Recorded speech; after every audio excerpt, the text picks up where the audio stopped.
speaking at a raucous campaign-style rally in Phoenix last night, his first since the violence in Charlottesville, Virginia. The president fiercely defended his response to the episode, slamming the media for, by my count, about a half an hour, while singling out both of the state's senators and alluding to a pardon for former Maricopa County Sheriff Joe Arpaio. So watch all this. Truly dishonest people in the media and the fake media. They make up stories. They have no sources in many cases. They don't report the facts.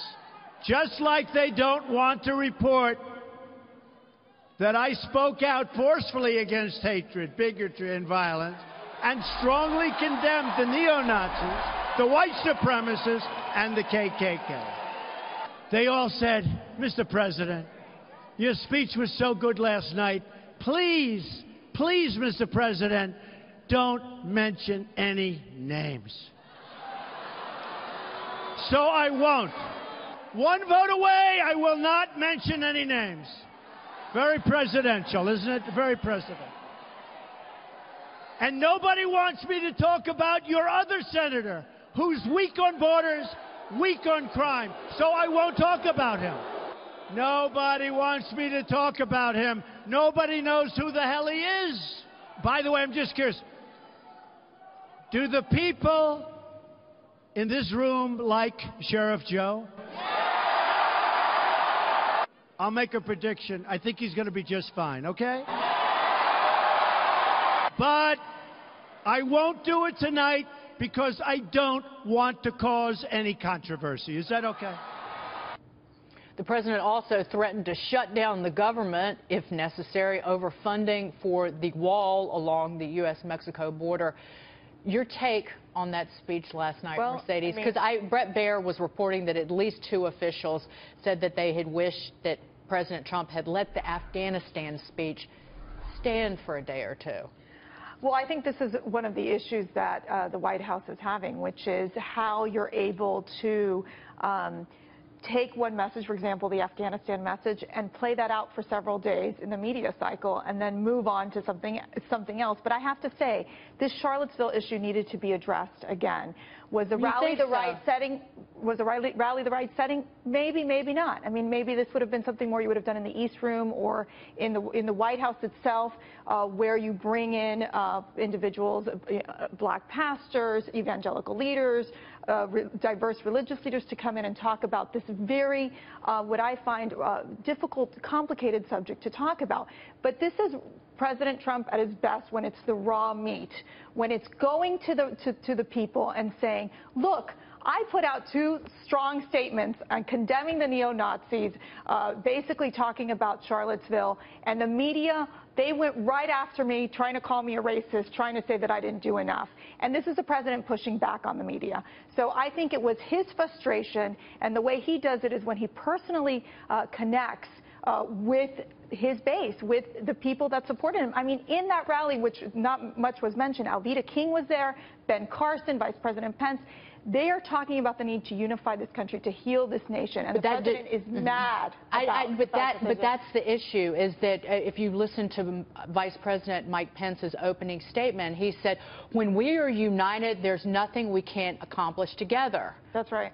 And President Trump's tone didn't do anything to unite the country, and quite frankly, he did with the way he handled Charlottesville. He did alienate some people who voted for him, even in Trump country down south, because I've talked to these very people. I've talked to people who voted for him here in New York City, and he did alienate them, and that speech didn't do anything to basically soothe their concerns. Right, and it kind of was a little bit revisionist history in the sense that he read those statements, but he excluded the many sides comment, which was what amplified that major response from the media, which was it maybe overblown, possibly you could argue that, but he eliminated that, so then you feel slighted again. Well, wait, you left out the part where people were so upset.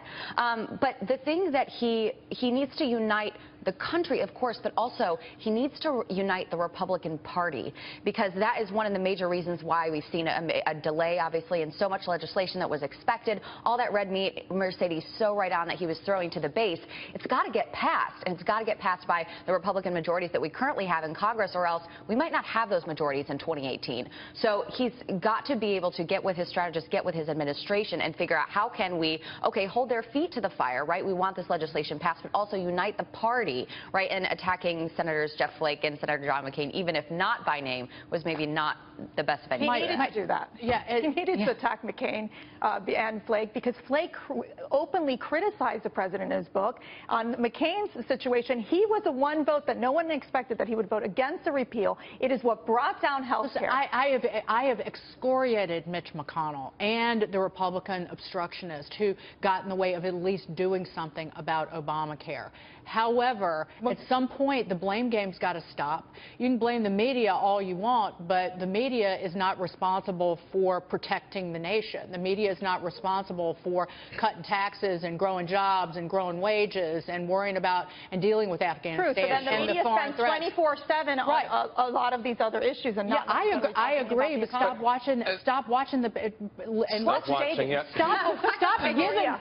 Stop giving a flying flip what people think who already hate you. Yes. That's what I don't understand. Well, I thought after Afghanistan we needed something to bring the country together, to unite the country. And whatever you want to say about the speech last night, that rally didn't bring the country together. It's not, I don't think we need to just unify the Republican base. He's the president of the entire United States of America. He needs to say or do or act in a way that's going to unify everybody. And last night, however you want to put it, I don't think that was accomplished.